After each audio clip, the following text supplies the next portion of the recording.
da pročitam pismo jedne naše sugrađanke, pa evo molim samo za pažnju par minuta. Alo, molim, tišina malo, halo, malo tišine, halo. Sugrađanka koja nije mogla da dođe danas, evo, obratila se pismenim putem, pa evo ukratko samo pismo podrške da pročitam. Drage moje sugrađanke i sugrađani, rastimo u zajedništvu, u siromašnom ali solidarnom društvu, koje nam je svima pružalo besplatnu i kvalitetnu zdravstvenu zaštitu, besplatno i kvalitetno obrazovanje, pritom ne praveći razliku po nacionalnoj ili vjerskoj osnovi. Nažalost, zavadili su nas i podijelili samo da bi nas duhovno i materijalno opustošili. Uzeli su nam sve što smo imali, 85 pojedinaca u svojim rukama drži naših 9 milijardi maraka. Uzeli su nam 20 godina života, svima nama koji se ovdje svakodnevno okupljamo. A mi smo 20 godina šutili, trpjeli i strahovali. Strahovali od novog rata kojim nam prijete oni koji su za njega i krivi. Od rušenja ustavne strukture države na koje upozoravaju oni koji je svakodnevno ruše. Strahovali dok nismo eksplodirali, sada oni strahuju. Za razliku od nas, oni imaju šta izgubiti.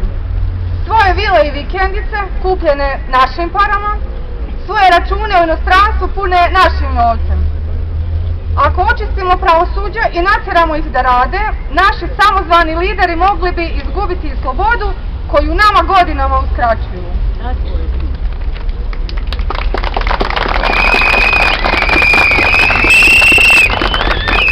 Nakon svega, svi se u čudu pitaju, otkud nasilje na ulicama naših gradova?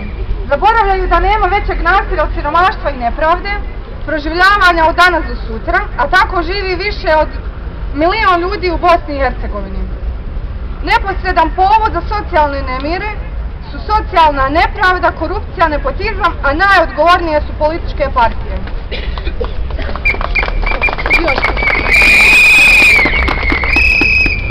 Partije su te koje su od institucija države, entiteta, županija i općina napravile stranačke servise specijalizirane za organizirani kriminal i nesavjesno poslovanje sa podobnom klijentelom.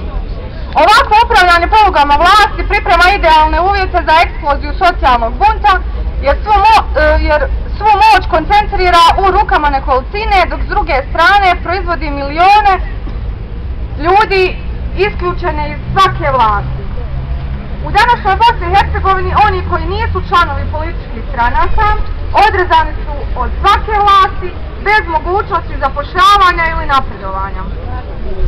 Nakon 20 dana protesta i plenuma, jasno je da građani nemaju nikakvo povjerenje u ovaj iskrivljeni partijsko-tajkunski sistem upravljanja.